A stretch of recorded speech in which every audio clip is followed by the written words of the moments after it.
Bom, então a gente vai essa atenção que a gente ia dar primeiro a Marx e depois a essa interpretação suficientemente marxista de Deleuze e Guattari no arquétipo, numa só semana e numa só sessão assíncrona.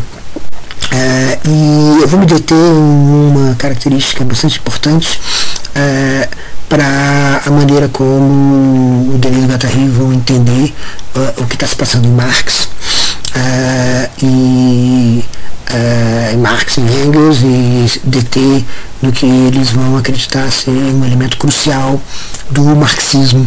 E esse elemento crucial tem a ver com um pouco essa controvérsia que aconteceu nos últimos anos, a partir do ano 2010, 2011, em torno da ideia de aceleracionismo, a ideia de transformação pela aceleração, a ideia de boas-vindas ao futuro.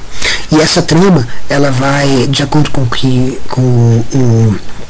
a maneira como eu vou apresentar, ela vai se dar sobretudo a partir de um certo movimento que vai aparecer no cânone que a gente vai adotar, que é o capítulo 4, desculpa, o capítulo 24 do Capital, do Marx e do Engels,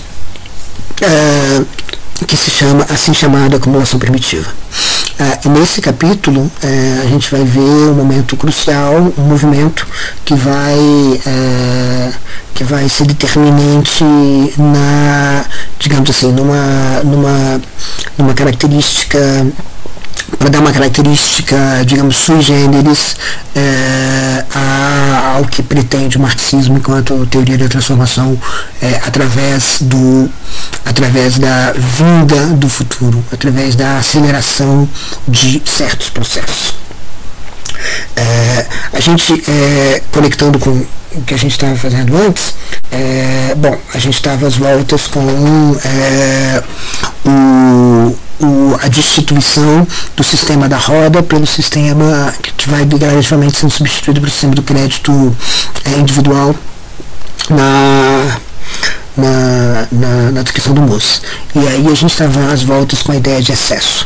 E a gente estava pensando um pouco na relação entre o excesso e o capital. Então, o capítulo começa com a transformação do dinheiro em capital, esse capítulo do Marx. Então, é como se o capital, então, aparecesse como uma espécie de abstração das diversas relações sociais que vão aparecendo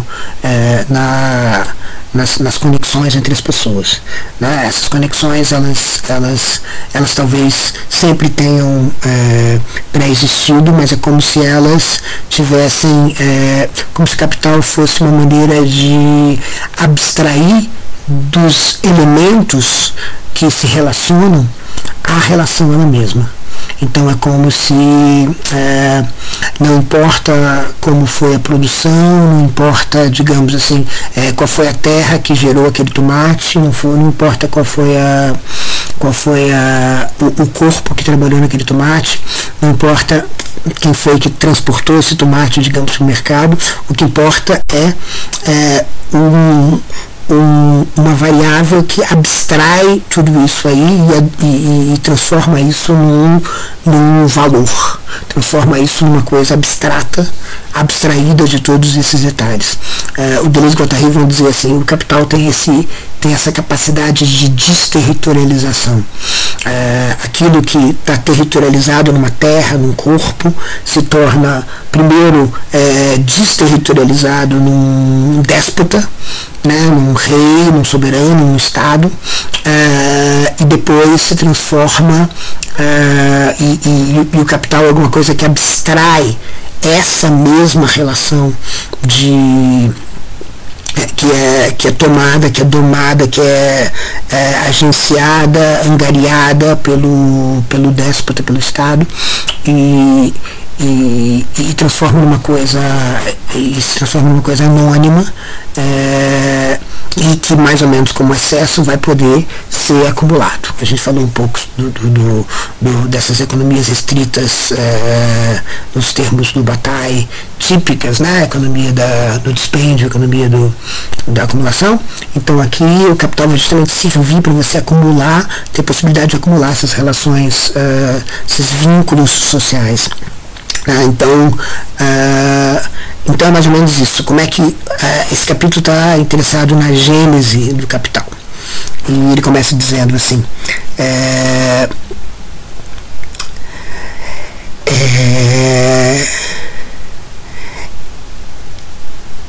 essa gênese, ela é gerida, ela é agenciada por um conjunto de capitalistas que se apropriam, digamos, que acumulam esse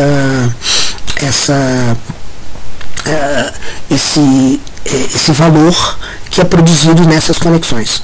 Um valor que não é um valor ligado a cada um dos indivíduos que se relacionam, mas é um valor que é associado à própria relação. Então o capital, você já vê aqui, né? O capital, em certo sentido, ele substitui o social, essa relação social. Né? Então o capital, ele é uma abstração do social. E essa abstração é uma coisa assim que a gente pode pensar em termos da ideia de trabalho abstrato, que é uma ideia já bastante enraizada em Marx, que é a ideia do proletário. Então, por exemplo, aqui você tem um processo que ele está descrevendo, é um processo de proletarização. Então você tem os camponeses, tá, no momento, e esse momento histórico aqui é um momento basicamente do século XV, início do século XVI, e o processo vai se alongando, e aqui é muito interessante a gente, apesar de que eu não vou ter condição de explorar isso, é muito interessante a gente notar, como nota a Silvia Federici, num diálogo com esse capítulo que é muito interessante, que eu recomendo fortemente, que se chama Caliban e a Bruxa, é justamente o momento em que, digamos, os camponeses, num momento de muita abundância, no momento em que as coisas estão indo bem para eles se veem privados dessa terra coletiva, porque essa terra começa a ser acumulada para a produção de certos ingredientes industriais, por exemplo, o alã, né, por exemplo, os elementos para a indústria têxtil. Então é isso que vai produzir uma transformação enorme na terra. A terra vai deixar de ser uma terra uma terra coletiva para passar a ser uma terra cercada. Então esse é o momento dos cercamentos. Né? E aí, uma vez que você não tem mais a propriedade da terra, você não tem como trabalhar na terra a não ser fazendo aquilo que o dono da terra te manda fazer. E esse é o processo de industrialização. Então esse trabalho vai gradativamente se tornando, na medida em que a industrialização dessa produção vai aumentando, as forças produtivas vão se transformando, isso envolve uma certa maestria do processo de produção. Uma vez que essas forças tecnológicas de produção vão aumentando, bom, aí a gente vê o que acontece, né? Ou seja, você já não tem mais o trabalho que tem a ver com todo o seu enraizamento na terra, todo o seu sua territorialização na terra, e você passa a ter um trabalho abstrato, desterritorializado, um trabalho que não está mais ligado a nenhum conhecimento explícito, a nenhuma forma de vida explícita, um trabalho que pode ser substituído por qualquer outro humano e também por qualquer outra máquina. Então essa passagem para o trabalho abstrato é uma passagem que torna, veja bem, o trabalho de alguém alguma coisa redundante, porque pode ser substituído por uma máquina nesse sentido, né, e multiplamente instanciável. Não tem nada de particular num trabalhador industrial. E isso vai interessar já muito a Marx. Esse movimento de despersonalização. Ou seja, não é mais o trabalho, percebe? Não é mais o trabalho, a economia que só alguém, a produção que só alguém pode fazer. Só eu posso fazer porque só eu tenho esse elemento sui generis, um trabalho que é transformado de tal maneira que eu possa ser completamente substituível. Então, eu me torno uma peça de um ingrediente muito maior. Então, percebe uma coisa muito interessante aqui, né? A gente tem pensado sociedades já desde a unidade 2, né? Sociedades de coisas, né? Com Tarde, com Whitehead e com as redes do Latour, inspirados na metodologia do Leibniz, por exemplo. E aqui a gente está vendo o seguinte, nas sociedades você tem, numa sociedade você tem essa ideia de que nada é imune, cada coisa está associada a outra, então existe um vínculo, não existe um isolamento, não existe nada que exista sem conexão com as demais, mas esses elementos conectados, eles são bastante sui generis nas sociedades. Eles são únicos, eles são elementos que são que se conectam com os outros e eles não são substituíveis por outros elementos. O que o capitalismo faz é transformar esses elementos sui generis em elementos totalmente quaisquer. Tá? Então o capital faz uma qualquerização do singular. Né? O camponês é um singular, porque ele está associado, está acoplado a uma certa terra, está acoplado a um certo conhecimento, está acoplado a uma certa comunidade. Né? Quando ele se torna proletário, ele se torna um qualquer, porque o trabalho que ele faz cada vez mais é substituído por um trabalho que qualquer um pode fazer, inclusive uma máquina. Então isso é o trabalho abstrato. O trabalho abstrato é o trabalho qualquer. Então essa qualquerização dos elementos de uma comunidade é que o capital vai promover. Tá? E Marx está descrevendo, a princípio ele está descrevendo, tá, esse processo. Tá? Descrevendo e com tintas, digamos, a gente vai ver logo de cara, com tintas bastante negativas, dizendo, veja bem, veja quanto sofrimento, violência, opressão tem que acontecer para que isso tenha lugar, essa qualquerização, essa abstração, tá? Que vai fazer o capital girar. E o capital, então, aí vai, baseado no trabalho abstrato, ele vai alocar mais trabalho abstrato, ele vai alocar mais trabalho abstrato e vai, com isso, se ampliando, vai se acumulando. É um círculo vicioso, do qual só podemos escapar pressupondo, ou seja, como é que isso começa? Né? Um momento de acumulação primitiva que é esse momento precisamente de acúmulo de riquezas por meio do cercamento. Então o cercamento ele vai ser justamente aquilo que vai produzir a subjugação do trabalhador. Né? Então essa subjugação é que vai permitir a supressão de um regime pré-capitalista a um regime capitalista. Então, por exemplo, ele vai falando como é que as pastagens da lavoura, as terras da lavoura vão se transformando em pastagens de ovelhas, né? E vai então, aqui ele está colado no que acontece no Reino Unido, né? E acho que em particular na Inglaterra, acho que na Escócia também em alguns momentos, e ele vai dizendo como é que esse processo vai acontecer. Por exemplo, em certo momento ele diz: enquanto o lugar dos yeomen independentes foi ocupado por tenants at will, arrendatários menores sujeitos a ser desalojados com um aviso prévio de um ano, isso é, um bando servil independente do arbítrio do landlord, ou seja, do senhorio, o que acontece? Acontece um roubo sistemático da produção comunal. Ou seja, você cerca a terra, e esse cercamento ele é baseado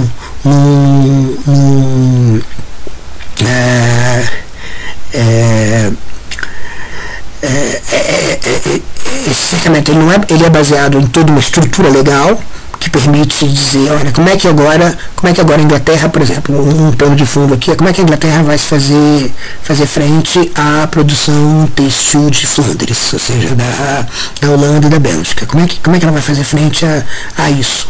E ela vai fazer frente a isso simplesmente produzindo muito mais lã, muito mais pastagem. Então você precisa ter esse sistema concentrado, essa concentração, que são essas enclosures, esses cercamentos.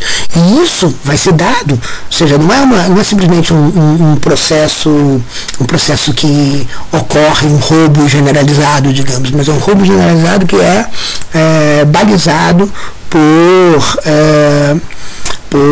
elementos de legislação. Então ele vai ver como é que a legislação, desde o final do século XV até o século XIX, vai admitindo esses cercamentos. E aí, assim, basicamente, a destituição disso é uma coisa muito, muito terrível, como ele vai descrevendo, né? Porque, veja bem, se trata, por exemplo, de uma morte de todo um conhecimento que havia com respeito à terra, e aqui, por exemplo, a Federici insinua que nesse momento é justamente o momento em que, primeiro, você tem o momento da colonização, que não vai dar para explorar, porque tem um impacto enorme, porque você tem riquezas que, metais, por exemplo, sei lá, prata de Potosí, o ouro de Minas Gerais, que chega na Europa e produz e agrega nesse poder de capitalização. É como se fosse um trabalho que se mistura com as riquezas, um trabalho abstrato que se mistura com as riquezas, e essas riquezas elas vão poder produzir mais abstração de trabalho.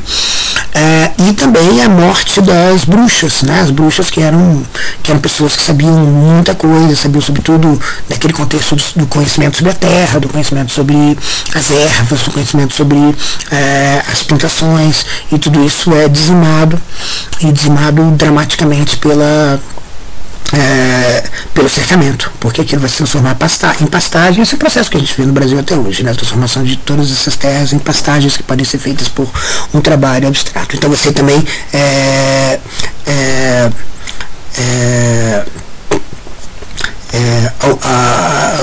logo de cara você tem, por exemplo, uma punição aos vagabundos, né? Os vagabundos que viviam da terra, né? Mas na verdade a ideia é que ninguém pode viver da terra, porque a terra a ideia é não mais viver da terra, mas viver do salário. O salário é contrapartida do trabalho abstrato. Então o salário é um salário que é dado a qualquer um, o trabalho é feito por qualquer um, o salário é dado a qualquer um que faz o trabalho. Então esse momento de qualquerização dos elementos de uma sociedade é isso que é a acumulação primitiva. Então, por exemplo, Marx e Engels vão dizer: a violência extraeconômica direta, contínua, é claro, a ser empregada, mas apenas excepcionalmente. Para o curso usual das coisas, é possível confiar ao trabalhador as leis naturais da produção, isso é, a dependência em que ele mesmo se encontra em relação ao capital. Uma vez que você estabelece essa relação com a capital, essa dependência que tem origem nas próprias condições de produção e que por elas é garantida e perpetuada. Diferente era a situação durante a gênese histórica da produção capitalista. A burguesia emergente requer e usa a força do Estado para regular o salário, isso é, para comprimir dentro dos limites favoráveis à produção de mais-valia, a fim de prolongar a jornada de trabalho e manter o próprio trabalhador no grau normal de dependência. Esse é o momento essencial de ser chamada acumulação primitiva. É transformação, é produção de um outro sistema, a produção de uma outra roda. Lembra que a gente estava falando de diferentes rodas, passagem de uma roda a outra, quando a gente, né, a roda da dádiva versus a roda do crédito individual. Aqui, para falar alguma coisa sobre colonização, no capítulo 25, ele vai dizer o seguinte: olha, o problema da colonização dos Estados Unidos é você industrializar. Porque, por exemplo, num certo momento as pessoas falam: bora industrializar aquelas terras no mundo. Mas as terras são muito grandes e as pessoas vão dizer assim: eu não vou me priorizar. Já que você me expulsou das minhas terras, vou procurar outra terra, Você tem que impedir as pessoas de viverem da terra para elas poderem viver de salário. Então a terra ela é justamente uma comunhão, e aqui é uma coisa muito interessante. Ela é um nexo, um vínculo, uma comunhão com o não humano. Então o capital, ele justamente transforma o não humano orgânico num não humano abstrato, que é o salário. Então você não vive mais a terra não humana, você vive das plantas, dos animais, mas você vive da terra, você vive desse abstrato, né? Esse abstrato que produz essa qualquerização. Então o humano agora é um qualquer, e cada vez mais o não humano também vai se transformando num qualquer, porque o que importa no não humano é o dinheiro que ele vale, é o quanto que ele vale, o quanto que ele é capaz de produzir em termos de valor. Então essa qualquerização ela se espalha. E esse é o processo que ele está descrevendo aqui nesse capítulo, justamente dessa qualquerização, né? Tome-se, por exemplo, o momento em que ele vai falar sobre o século XVI, né? Assim, esse momento contrasta, né? O século XV Em algum momento ele diz assim, se o século XV era a idade de ouro do trabalhador, o século XVI era a idade do ferro. Ou seja, a coisa ficou muito, muito, muito pior. O que aconteceu entre as duas coisas? Além da reforma, além da descoberta das Américas, né? Enfim, além disso, aconteceu justamente o início desse processo de acumulação primitiva do capital, que foi concomitante e não casualmente concomitante com esses dois outros processos de colonização e de transformação religiosa e o início do protestantismo, como a gente estava, não é difícil de ver quando a gente se lembra de Max Weber, os comentários do Bataille. Ele diz, no século XVI, a situação dos trabalhadores piorou consideravelmente. O salário em dinheiro subiu, mas não na produção, na proporção da depreciação do dinheiro e, consequentemente, do aumento dos preços das mercadorias. Na realidade, portanto, o salário caiu. Todavia, permaneceram em vigor as leis voltadas para o seu rebaixamento, acompanhadas dos cortes de orelhas e das marcações a ferro daqueles que ninguém quis tomar a seu serviço. O Estatuto Proletarização à Força. Né? O Estatuto dos Aprendizes autorizou, 5 Elizabeth III autorizou o juiz de paz a fixar certos salários modificados de acordo com a estação do ano e os preços da mercadoria. Já em primeiro estendeu essa regulação do trabalho aos tecelões, fiandeiros e todas as categorias possíveis de trabalhadores. Jorge II estendeu as leis anti-coalizão a todas as manufaturas. Então, basicamente, aí você tem um produto em que um momento em que tudo se concentra, né? Um momento de concentração. A acumulação é justamente o momento da concentração dessas riquezas, para que a roda do capital vai girar, a roda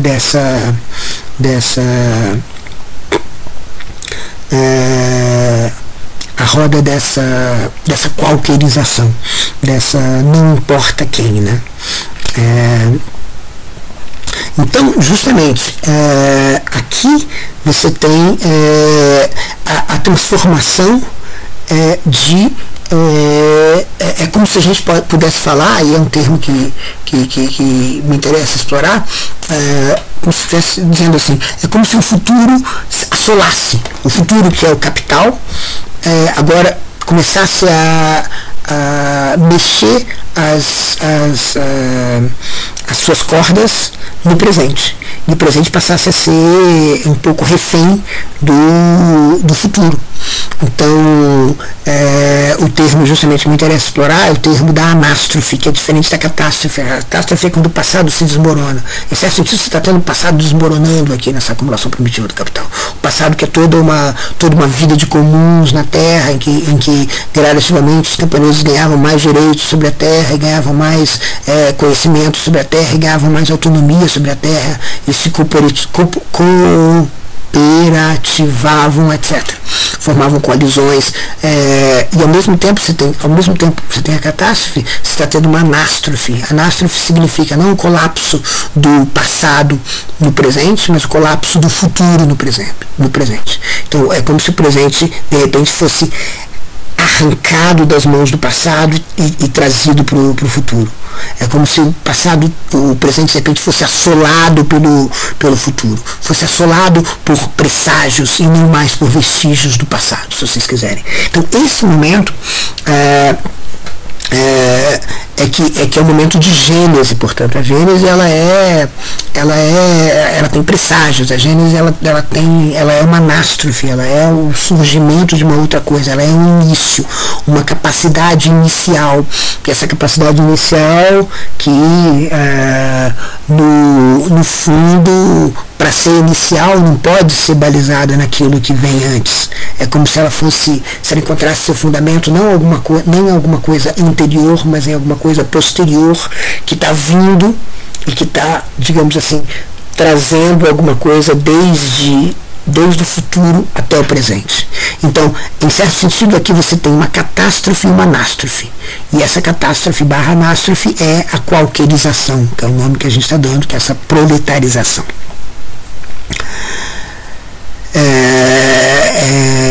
Então, essas lavouras reunidas, nos cursos que ele vai passar a falar da França, ele diz assim, vê-se apenas, citando Mirabeau, as grandes manufaturas onde centenas de seres humanos trabalham sob ordem de um diretor e que são habitualmente chamadas de manufaturas reunidas, manufacture réunie, já aquelas onde há um número muito grande de operários trabalhando de modo disperso, e cada um por sua própria conta, quase não merecem atenção, são colocadas em segundo plano.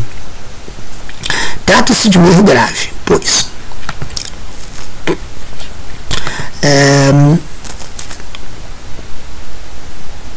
já aquelas onde há um número grande de operários trabalhando de modo disperso e cada um por conta própria não merece atenção. E aí Mirabeau vai dizer, trata-se de um erro grave, pois só essas últimas constituem um componente realmente importante da riqueza do povo.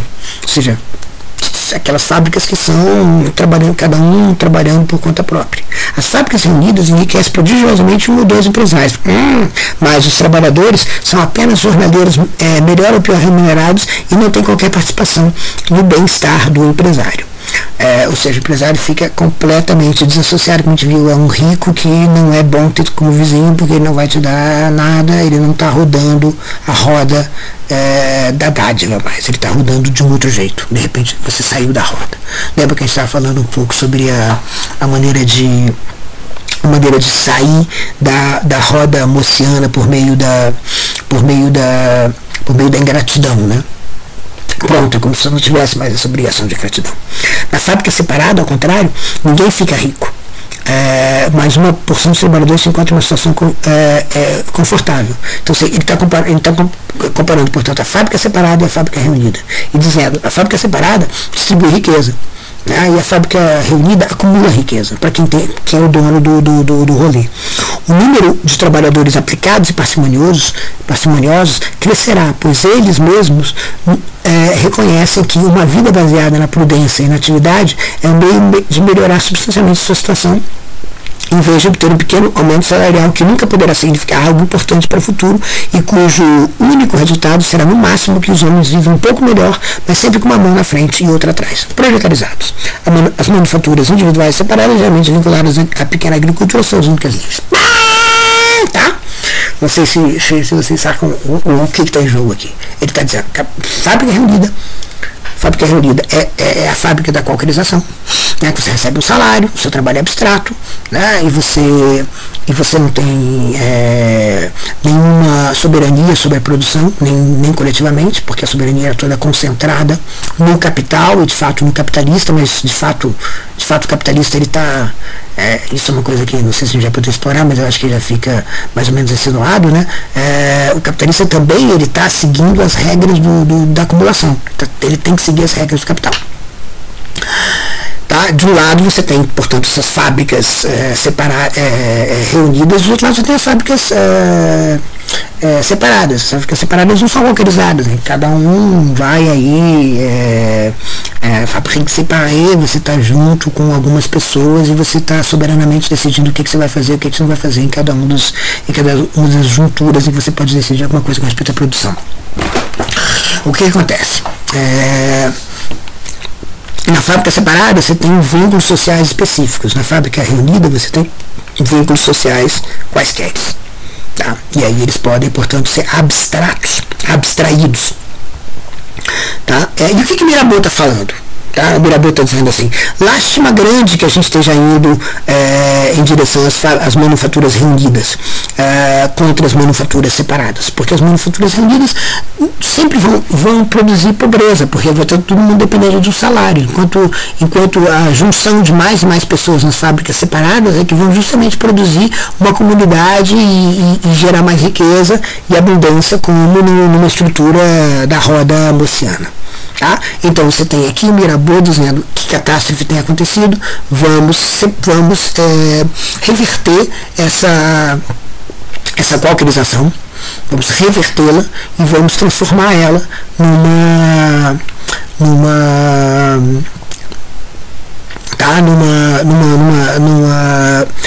num conjunto de fábricas separadas, que é a melhor maneira de criar o bem-estar das pessoas que trabalham.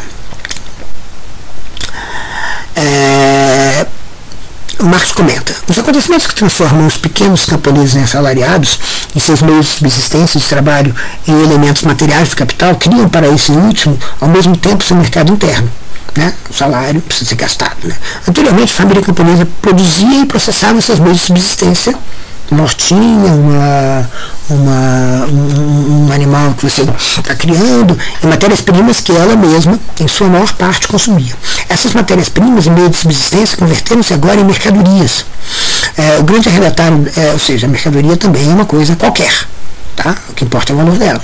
O grande arrendatário, e aí você tem o surgimento, digamos assim, nesse momento, da economia no sentido da ciência, dita ciência econômica. Né? Justamente quando você tem essa qualquerização.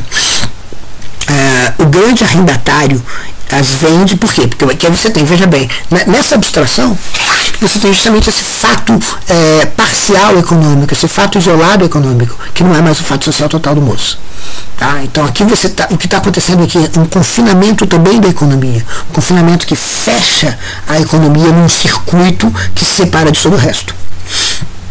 Fios, panos, tecidos grosseiros de lã, coisas sujas, matérias-primas se encontravam no âmbito de toda a família camponesa e que eram fiadas e tecidas por ela para o seu consumo próprio.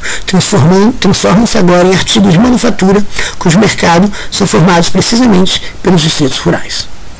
Tá? Então esse elemento da mercadoria nesse processo de abstração, de qualquerização. E aqui então é onde a gente tem a continuação desse processo de acumulação primitiva. Né? Ele se pergunta já na seção 7, do que resulta a acumulação primitiva do capital? Na medida em que não é transformação direta de escravos e servos em trabalhadores assalariados, ou seja, mera mudança de forma, ela não significa mais do que a expropriação dos produtores diretos, isso é, a dissolução da propriedade privada fundada no próprio trabalho. A propriedade privada do trabalhador se transforma numa propriedade que deixa o trabalhador sem propriedade de nada, a não ser do seu próprio trabalho.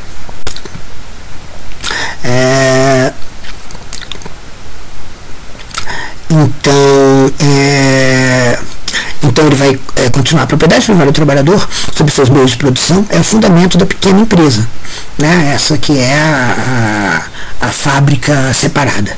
E essa última é uma condição necessária para o desenvolvimento da produção social e da livre individualidade, não qualquer idade, do próprio trabalhador. É verdade que esse modo de produção existe também no interior da escravidão, da servidão e de outras relações de dependência, mas ele só floresce, só libera toda a sua energia e só conquista a forma clássica adequada onde o trabalhador é livre, proprietário e privado de suas condições de trabalho manejadas por ele mesmo. O camponês da terra que cultiva, o artesão dos instrumentos que maneja como virtuoso. Então você tem aqui esse momento em que ele está dizendo, olha, na verdade é muito interessante defender a fábrica separada, porque afinal de contas a fábrica separada dá essa liberdade que nenhum outro regime dá. Esse modo de produção pressupõe parcelamento do solo e dos demais meios de produção. Assim como a concentração desses últimos, ele também exclui a cooperação, a divisão de trabalho no interior dos mesmos processos de produção, a dominação e a regulação social da natureza, o livre desenvolvimento das forças produtivas sociais. Ele só é compatível com estreitos limites naturais e espontâneos da produção e da sociedade. Pronto. Aqui você está numa frase, nessa versão que eu tenho aqui, nessa tradução, está numa virada de página, que é entre 723 e 724, mas enfim. Está nessa seção 7 que é tão crucial. E aqui, muita atenção, esse é o passo crucial que vai caracterizar o marxismo, que vai caracterizar a anástrofe, atenção, a anástrofe ao futuro, ao presságio, e que vai dizer que a qualquerização ela é um movimento que vai transformar a sociedade em alguma coisa que vai mudar sua intensidade por completo. Ela vai fazer com que o nexo entre as coisas que é feito pelo trabalho, pela produção, se torne ainda mais crucial do que os indivíduos, que são transformados em indivíduos quaisquer na proletarização. Porque, veja bem, nesse momento o Marx, depois de escrever, parece até o Mirabeau dizendo, olha que pena que de fato aqueles camponeses que viviam bem, tinham abundância, tinham capacidade de crescer dentro de uma comunidade e ter cada vez mais coisas. Que pena que isso tudo está sendo substituído pelas fábricas reunidas, que na verdade estão a serviço da acumulação de capital e que na verdade enriquecem apenas poucas pessoas, né? Que pena que isso acontece. O Mirabeau está dizendo, né? Que pena que esse movimento acontece, né? E o Marx aparece até aqui dizendo, olha, na verdade, dadas certas condições, a melhor maneira possível de se organizar uma produção social, porque afinal de contas agora a gente pode evitar a escravidão e a gente reparte a terra e cada trabalhador é dono dos seus meios de produção e de sua terra em pequenas comunidades, famílias expandidas, etc. Mas aí Marx vai dizer, e aqui esse é o ponto, né? Ou seja, ele não está criticando a qualquerização. Aqui ele vai tomar a posição. Querer eternizar essa forma, tá? De produção, como diz Pequer com razão, é decretar a mediocridade geral. Ao atingir certo nível de desenvolvimento, ele engendra os meios materiais de sua própria destruição. Ou seja, o capital, ele mesmo, de alguma maneira, engendra, permite que venha a sua destruição. A partir desse momento, agitam-se no seio das sociedades forças e paixões que se sentem travadas por meio desse modo de produção. Ele tem que ser destruído e é destruído. Sua destruição, a transformação dos meios de produção individuais e dispersos em meios de produção socialmente concentrados e, por conseguinte, a transformação da propriedade nanica de muitos em propriedades gigantescas de poucos, portanto, a expropriação que despoja a grande massa da população de sua própria terra e de seus próprios meios de subsistência, instrumentos de trabalho, essa terrível e dificultosa expropriação das massas populares, tudo isso constitui a pré-história do capital. Essa compreende uma série de métodos violentos, dos quais passamos em revista somente aqueles que marcaram época como métodos de acumulação primitiva do capital. A expropriação dos produtores diretos é consumada com o mais implacável vandalismo e sob o impulso das paixões mais infames, abjetas, mesquinhamente execráveis. A propriedade privada é constituída por meio do trabalho próprio, fundada, por assim dizer, na fusão do indivíduo trabalhador isolado, independente com suas condições de trabalho, serve lugar à propriedade privada capitalista que repousa na exploração do trabalho alheio, mas formalmente livre.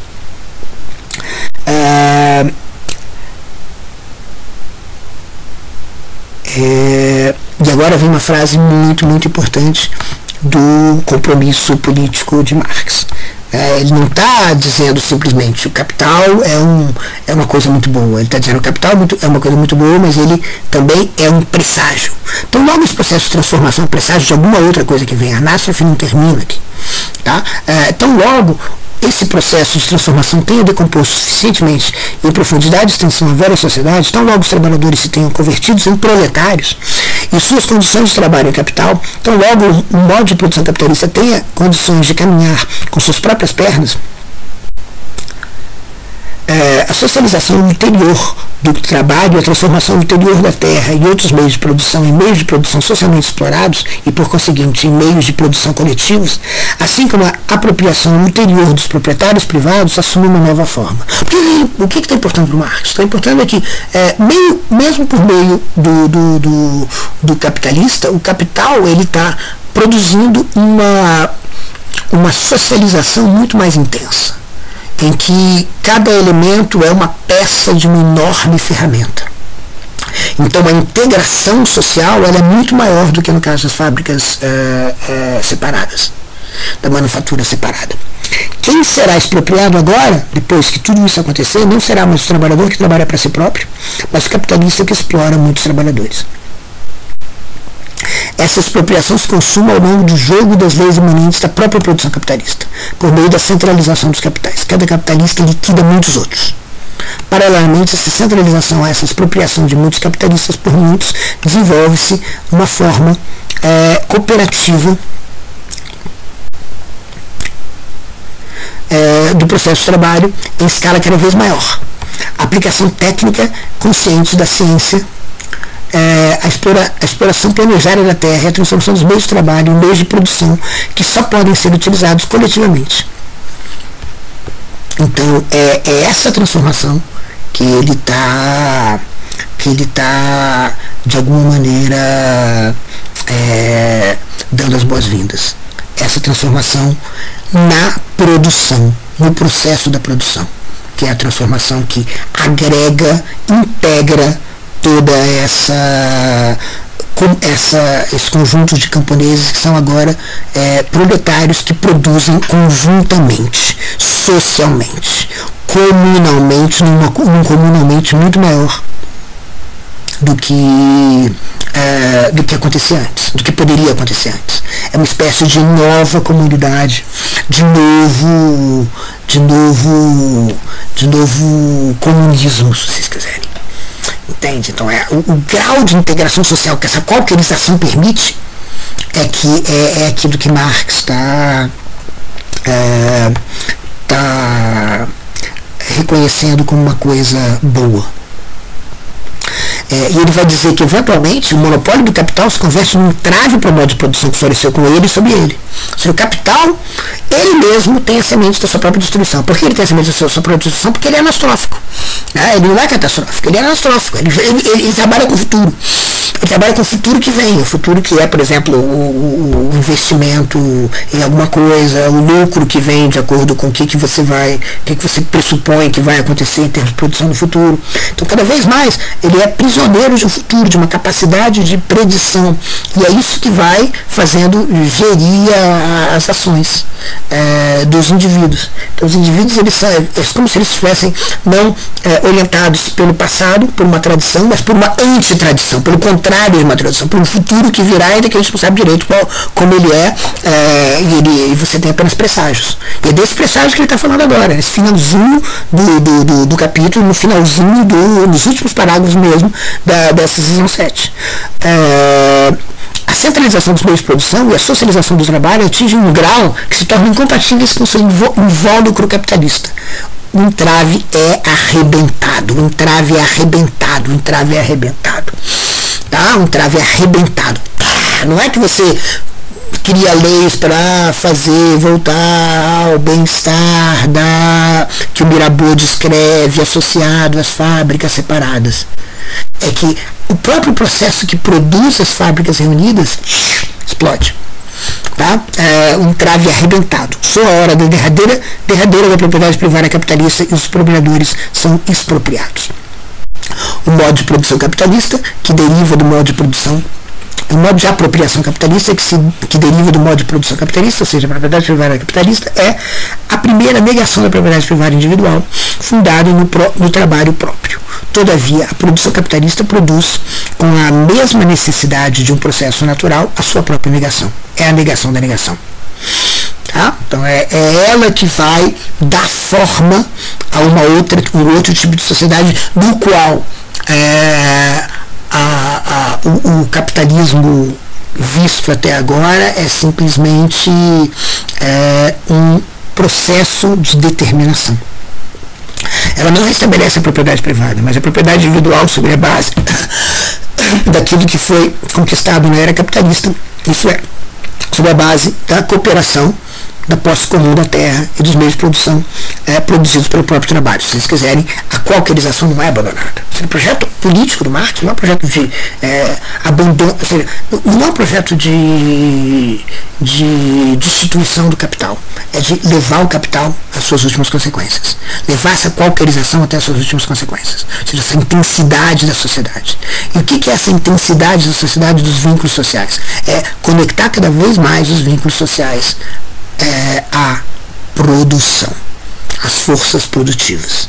Tá? E isso tem a ver com todo um processo de transformação que o capital produz e que pode ser levado a consequências muito maiores do que o próprio capital imagina, do que o próprio capital, os próprios capitalistas imaginam do que o próprio capital ele mesmo ele mesmo produz. Ou seja, é como se aquilo que parece ser para o capital, do ponto de vista do capitalista, uma espécie de subproduto, que é a proletarização, se transforma para Marx justamente naquilo que é mais importante. É esse subproduto que vai tomar o protagonismo e transformar o tipo de vínculo social que existia previamente.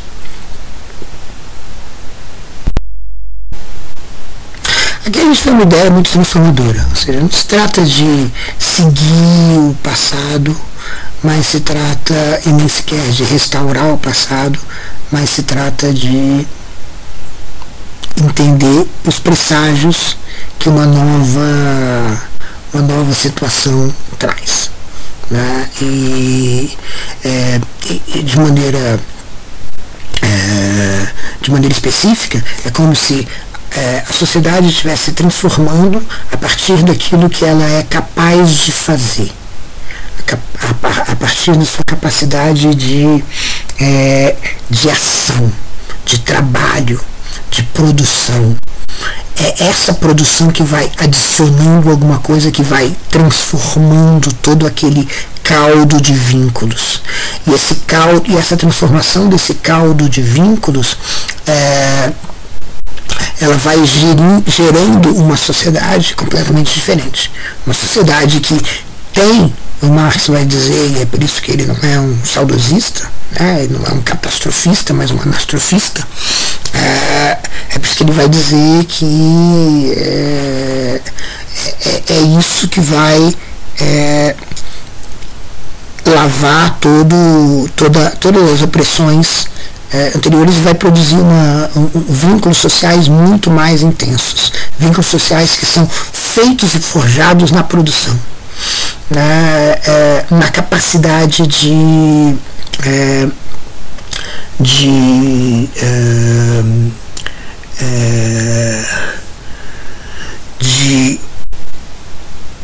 potencializar, de criar outras coisas. Deleuze e Guattari vão justamente explorar esse elemento anastrófico, se vocês quiserem, como se diz, da qualquerização, eu estava dizendo. Então é esse elemento que vai interessar eles.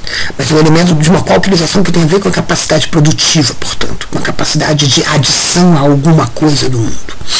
Tá? A adição de alguma coisa ao mundo.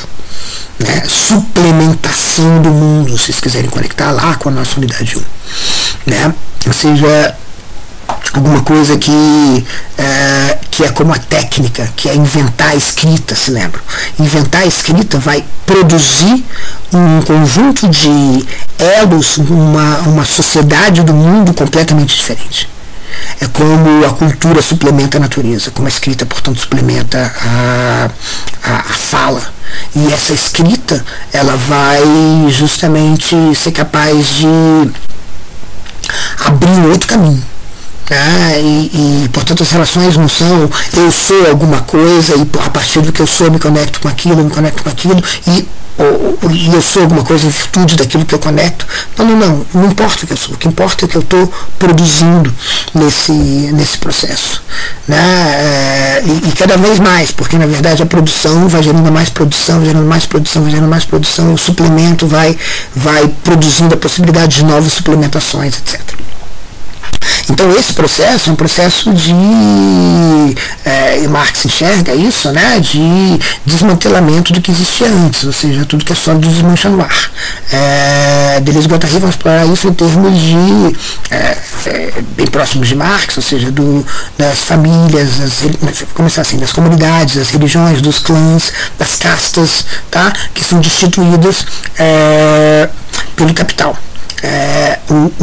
Eles vão dizer, Deleuze e Guattari, o capital é um grande descodificador de fluxos. Aquilo que fluía sob certos códigos vão passar a fluir sem códigos. Eles simplesmente fluem.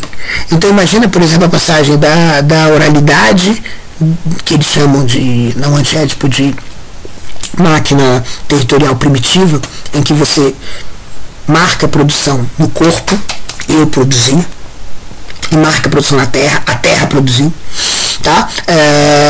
Aqui depois você passa para a escrita, em que você tem um déspota, tem suas leis, seus éditos, suas regulações, que como um grande armazém armazena a produção, e portanto não importa tanto quem produziu mais, o que importa é que está tudo produzido num déspota, né? E aqui você tem já um início de um processo de qualquerização, né? Um início de um processo em que você não tem mais um indivíduo que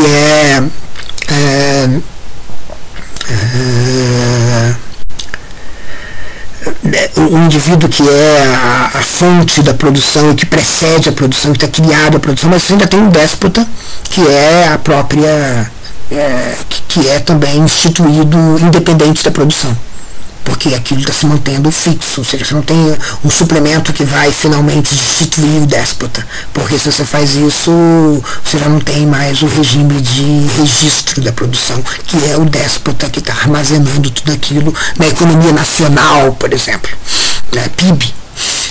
Beleza. E aí você tem um terceiro passo de qualquerização, em que o déspota é substituído pelo capital. O capital descodifica todos esses fluxos. Não é mais o fluxo que tem o código, o meu código, o código da terra, o código de uma nação, de um déspota, de um imperador, de um soberano, de um estado, mas é anônimo. Então a qualquerização é uma anonimização. Então aquilo se torna anônimo. A produção não importa, o que importa é que a produção aconteça. Percebe? Pensa na dádiva um instante. A dádiva, ela conecta uma pessoa a outra. Então você diz, eu dei, né, minha mão essa direita, deu esse auricular para minha mão esquerda mesmo, né? Então, aqui você tem então toda a retribuição, tudo aquilo que vem, esses dois agentes aqui, esses dois agentes aqui, eles são agentes que são que passam a ter marcados neles certas obrigações de retribuir, de presentear, de receber, etc. Quando você passa muito foco para a produção, é como se pouco importasse quem é que deu, quem é que não deu, o que importa é que a coisa está na roda. Lembra daquela observação que o Malinowski faz sobre, eu acho que é Malinowski que faz, o que importa não quem fica mais rico ou mais pobre, o que importa é ver a roda da riqueza acontecer, ver a produção acontecer, ver essa transformação acontecer. É isso, né? Então eu acho que a gente tem essa capacidade produtiva transformadora, né? E essa capacidade produtiva transformadora que é o que Marx está olhando e tal, enfim, né? Então, quando Deleuze e Guattari então pensam na máquina territorial despótica, que é a máquina territorial da marcação da produção numa instituição que não é a produção e que não é derivada da produção e que é o Estado, eles estão falando de uma certa qualquerização. Depois da máquina territorial despótica, você vem a máquina territorial capitalista, que qualqueriza ainda mais.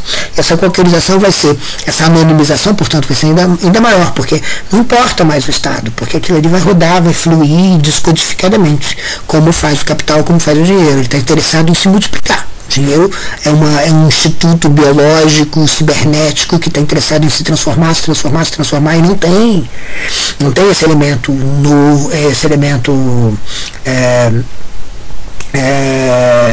pessoal, né? Não tem essa pessoalidade. Beleza, então, tudo isso. Então, o que você está olhando aqui? Você está olhando para uma produção que toma conta de si mesmo. Uma produção que é independente dos agentes que produzem. E os agentes que produzem, eles são forjados na produção. Eles não são mais uma produção... eles não são mais uma produção...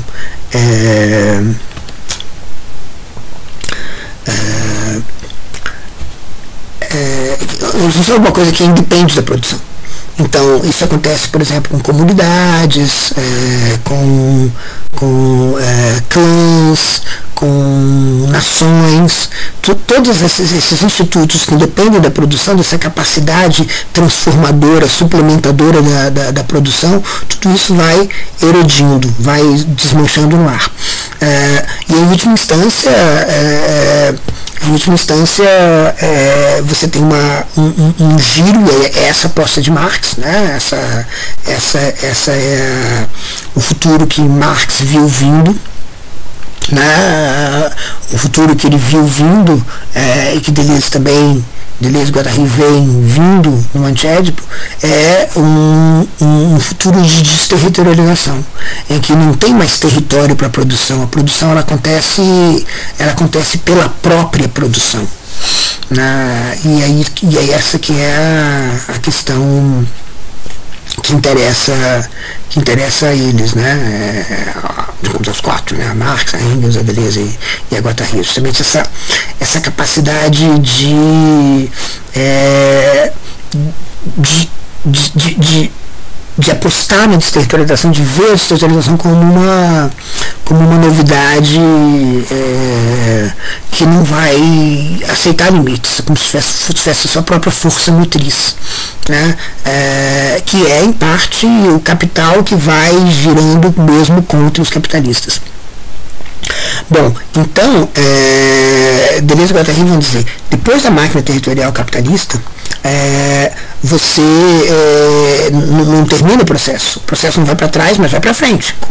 Como Marx diria, é o futuro que está sendo descortinado, não é o passado que está sendo reproduzido, é o futuro que está se abrindo, né? E aqui tem um corte, o presente é um corte, o presente que vem pelo menos desde a industrialização, da proletarização, do início da qualquerização, da acumulação primitiva do capital.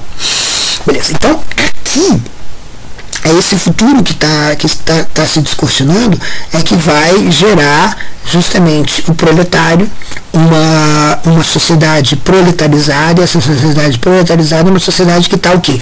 Totalmente envolvida na produção. E aí o Deleuze e Guattari vão dizer de maneira bem interessante, existe o capital, ele, apesar das aparências, o regime do capital, a máquina territorial capitalista, ela não é ainda a própria produção. Essa é a grande enganação que os patrões oferecem ao dizer que eles são os fornecedores, eles são aqueles que criam emprego. O regime sobre o qual eles montam, que cria emprego, é o regime que, no fundo, agencia a produção. Mas é a própria produção que está criando essa anástrofe. É isso que Marx quer dizer quando ele diz, no trecho que a gente estava lendo há pouco, quando ele diz assim, as próprias forças que estão nesse sistema de fábricas separadas que forjam a sua destruição. Então é a própria produção que é motriz da história, não é o capital. Isso quer dizer o quê? Que a máquina territorial capitalista também é um certo agenciamento dessa produção. E que, ao mesmo tempo que desterritorializa, como a gente tem visto, ela também reterritorializa. E eles vão apostar em certas formas sociais capitalistas. Isso tem a ver bastante com essa espécie de pêndulo que a gente tem visto nos últimos 150 anos entre o fascismo e o liberalismo, né? Entre o hipercontrole e a liberdade de iniciativa econômica, em várias formas, a globalização, a nacionalização, etc. Porque o capitalista precisa, para sobreviver, montando sobre o capital que agencia sobre a produção, ele precisa justamente de certos territórios, e certos territórios fora da produção. E aqui a gente pode falar de dois, poderia falar de mais, mas dois cruciais. O primeiro é o Estado. E o Estado é realmente crucial, ou seja, não fecha o quebra-cabeça sem o Estado. O Estado vai ter que intervir, como interviu na acumulação primitiva, vai ter que intervir como interviu, sei lá, em 2008, tipicamente, nas coisas que chocaram o século XXI, né? A intervenção do Estado em favor das empresas quebradas, dos bancos quebrados americanos, etc. E vai ter que intervir garantindo que haja uma ordem social que se mantenha apesar da transformação das produções. Apesar da transformação das forças produtivas.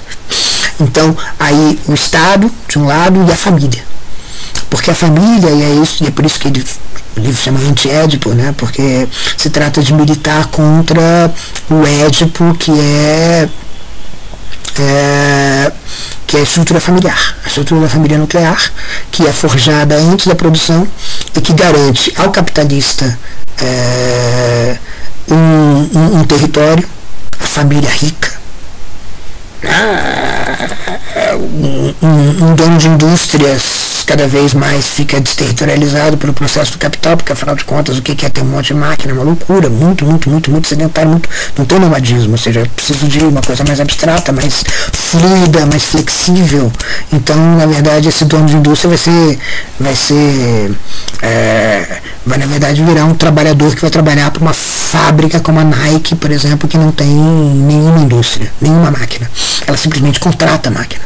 Ou a uberização, como a gente tem visto, né? A uberização é alguma coisa que diz você tem um carro, uma frota de carros, pouco importa. Na verdade, quem tem o serviço é que vai te contratar. Então, percebe essa espécie de abstração cada vez maior que está acontecendo.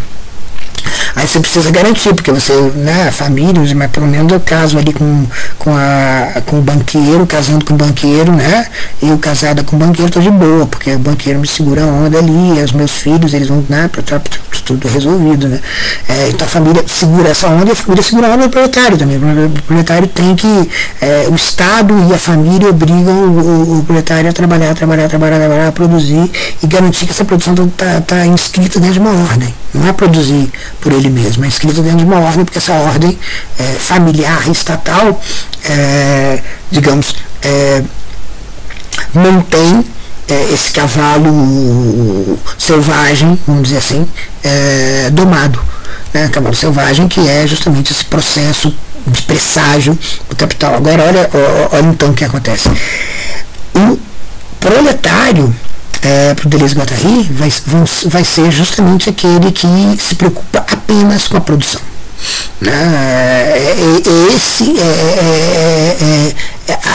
A reterritorialização é quando a produção ela não é mais totalmente produção.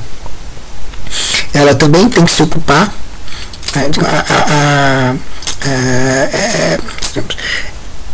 de novo, a proletarização ela é um foco na produção, mas o capitalista ele não está focado só na produção, ele tem que estar focado na distribuição e no registro, porque é isso que faz ele ganhar dinheiro, porque você tem que acoplar essas duas coisas para parecer que o capital é a própria produção, mas o capital não é a própria produção.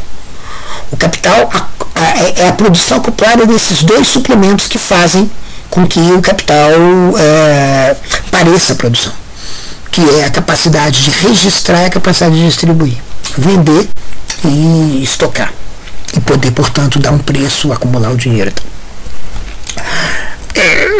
Percebe? Então aqui é um momento crucial, em que você tem que separar a produção ela mesma daquilo que aparece como produção.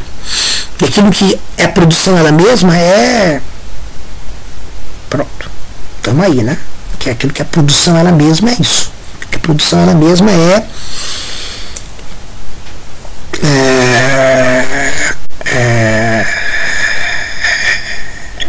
o que o proletário faz. E para isso o proletário precisa de certa maneira entender que a família e o Estado não são forjados na produção, não são agentes da produção, são agentes de fora da produção para garantir distribuição e registro, para garantir o dinheiro no bolso do patrão. Né? Então, a produção e o registro são precisamente a produção e o registro são precisamente uma coisa que se acoplam à produção. né? E parece que a produção é aquilo que é registrado, que foi produzido isso aqui, foi produzido 10 mil reais, né? Então você já registra, enquanto que a produção que vai forjando mais produção, que vai forjando mais produção, é uma outra história que não tem nada a ver com registro. Então, em certo sentido, pensar num outro fluxo para Deleuze-Guattari, num fluxo que descodifica a codificação que o capital faz sobre aquilo que ele descodificou. Eles chamam de axiomática, ou seja, que descodificam essa axiomática do capital, é justamente a produção por ela mesma, a produção que está centrada na própria produção, a produção que não está centrada em ter um resultado, um produto, um registro que possa ser distribuído, a transformação numa mercadoria, mas é a produção abstrata ela mesma. E essa produção abstrata ela mesma é que que está, em certo sentido, prefigurada pelo capital. Então você tem aí, por exemplo, a possibilidade de você, é o que eles chamam de, nesse momento, do corpo sem órgãos, portanto sem organicidade, né? O termo do Arthur, né? Do Antonin Artaud, da luta do corpo contra a organização, contra a funcionalidade, né, a funcionalidade da produção, porque a produção ela não está na funcionalidade, ela é uma monstruosidade, ela vai se agregando, digamos, ela vai agregando coisas que não estão, como se fosse uma construção sem ordem, né? É uma suplementação sem ordem, é uma disseminação. E aí a ordem faz com que você organize o que no limite é inorganizável, porque está sempre crescendo.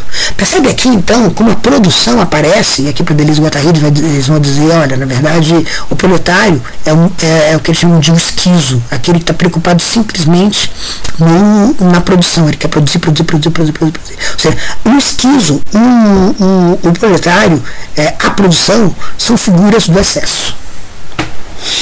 Tá? São figuras desse excesso interminável, um excesso que não vai parar, ou seja, o mundo não essa talvez uma das lições, o mundo não é alguma coisa fixa, alguma coisa que está sempre sendo suplementada, está sempre sendo suplementada.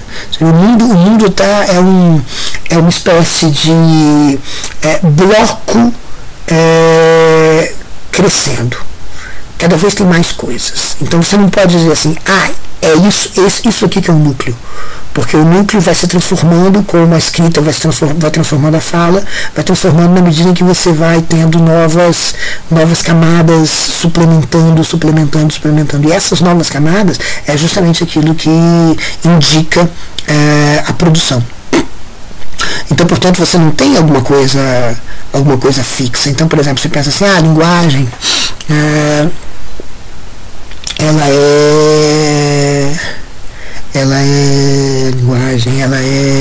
tem uma estrutura própria. Não, ela não tem uma estrutura própria. São várias camadas que vão de coisas que vão sendo largadas ali por pessoas que produziram enunciados.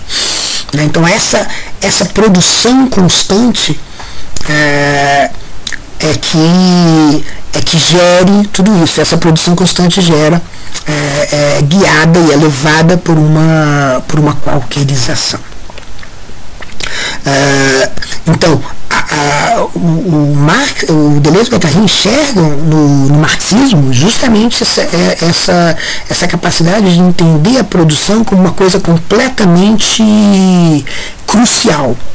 A produção não é alguma coisa que se agrega ao mundo, é alguma coisa que está na própria fábrica do mundo, na própria estrutura do mundo, está no próprio desejo.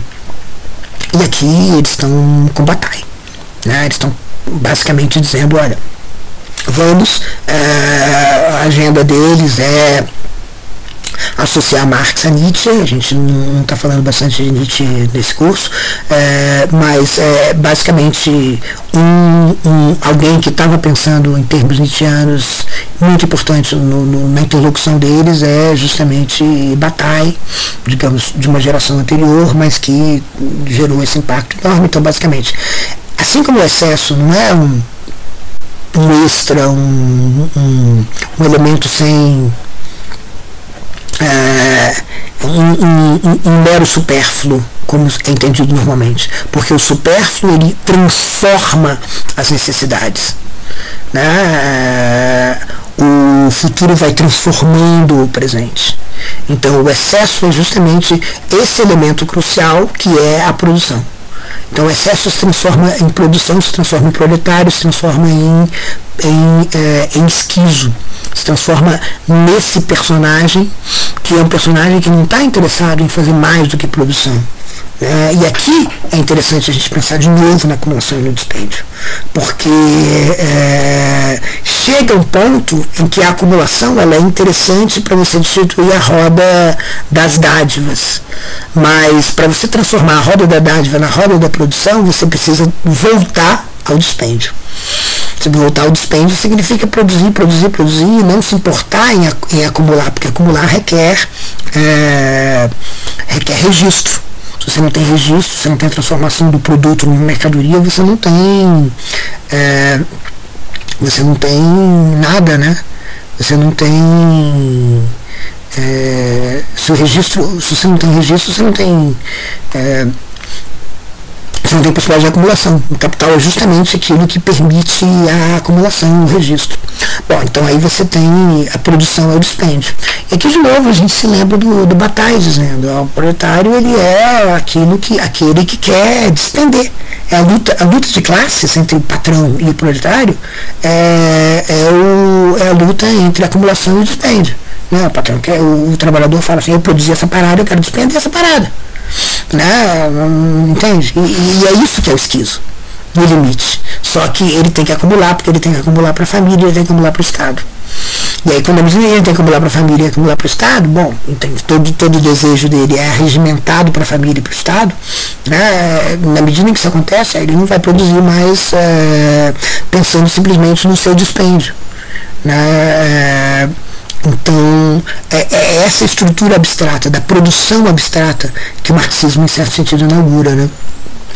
E ele inaugura pensando justamente no futuro, né? Pensando na evidência que o capitalismo permite fazer. Ou seja, a acumulação primitiva de capital não é a destruição de um passado luminoso, é justamente o presságio de alguma coisa, digamos, completamente diferente. E de uma socialidade, de uma comunalidade ainda mais intensa. Porque a produção passa a ser feita com as pessoas agregadas, as pessoas se agregam na produção. E é esse, então portanto, nem sequer se trata de dizer assim, o proletário ele quer consumir. Não é que ele quer consumir, ele quer que a comunidade ali formada consuma para a própria produção. Percebe? O dispêndio ele vai ser dado pela própria produção. Então a produção aparece como uma espécie de combinação, ou articulação, ou superação, como vocês quiserem, dessa fricção entre dispêndio e acúmulo. Porque em certo sentido ele precisa do acúmulo, mas em certo sentido ele precisa do dispêndio. O dispêndio, que é o dispêndio na própria produção, para acumular mais, não, para despender mais.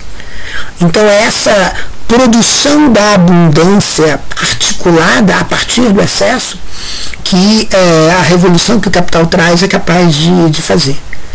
E que não é, bom, enfim, importante a gente dizer, né, o movimento aceleracionista que recebeu seu nome no ano 10, 11, por um filósofo chamado Benjamin Noyes, entende que o marxismo ele é justamente a tese segundo a qual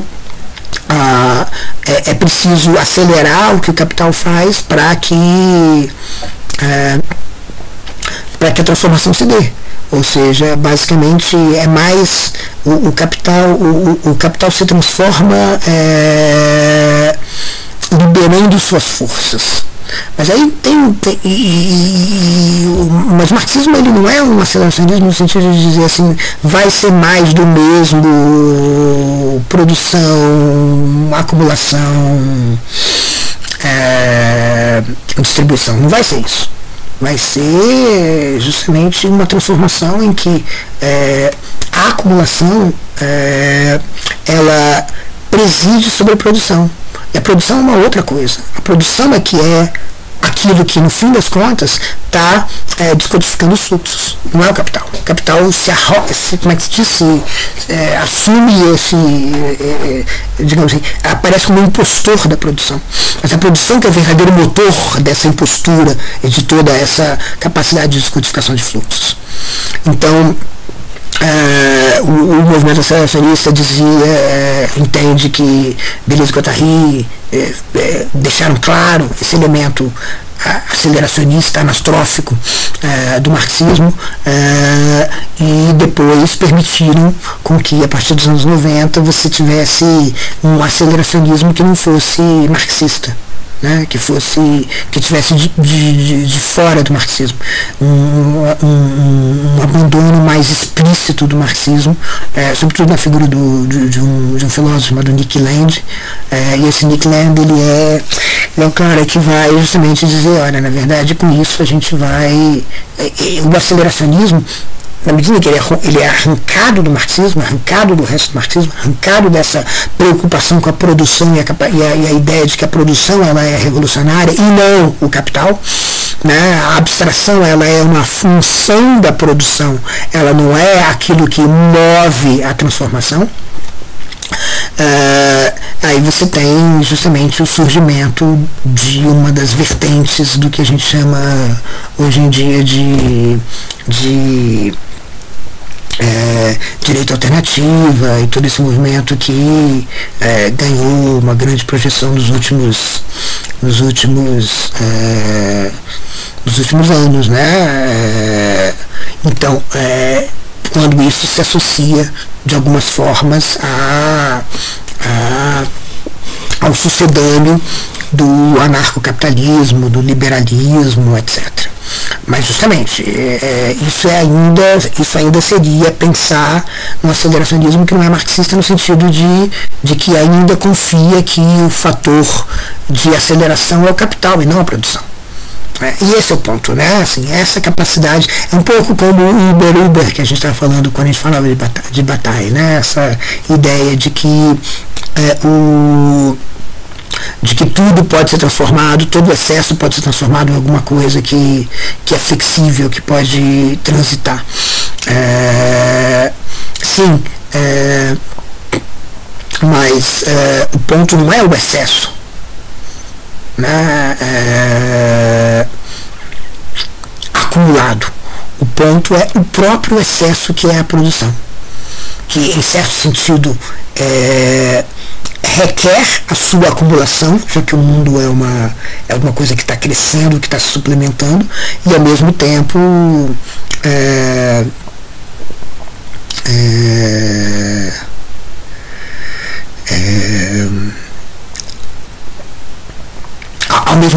a produção gasta a si mesma.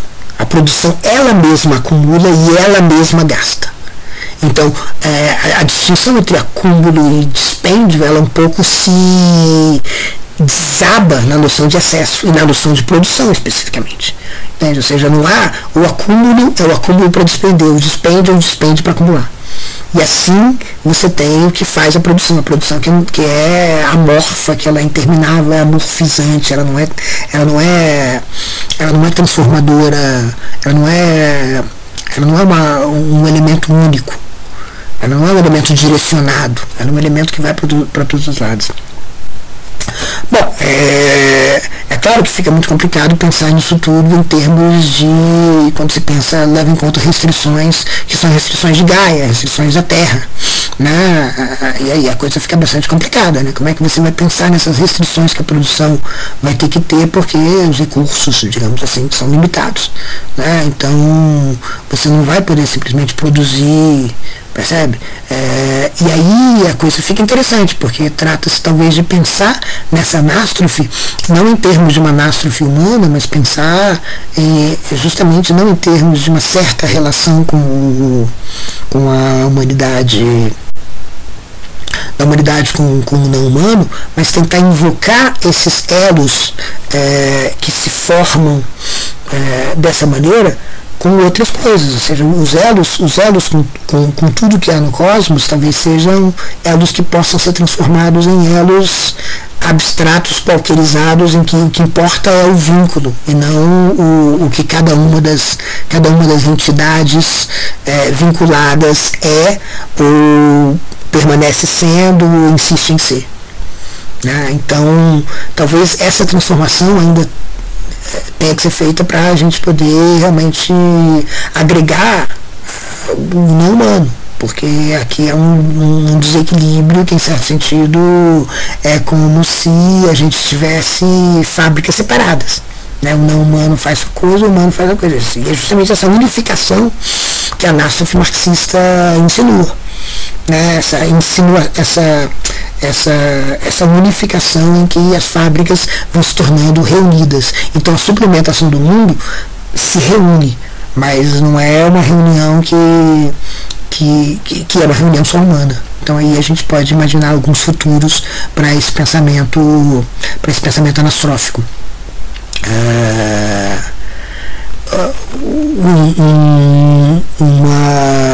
Um futuro para alguma coisa que não seja simplesmente acúmulo ou dispêndio. Né? Então é como se o humano e o não humano pudessem se articular de alguma maneira, talvez se utilizando de diferentes perspectivas para poder produzir alguma coisa que é despendida, que é gasta e acumulada pela própria produção. Né? É claro que tem muitas armadilhas nisso, né? Mas a gente pode ver um pouco a fertilidade desse pensamento anastrófico. A fertilidade dessa ideia de olhar toda essa catástrofe, não pensando no que a gente perdeu, mas pensando no que ela pode trazer de presságio, no que ela pode vislumbrar, de que tipo de evidência ela pode estar falando.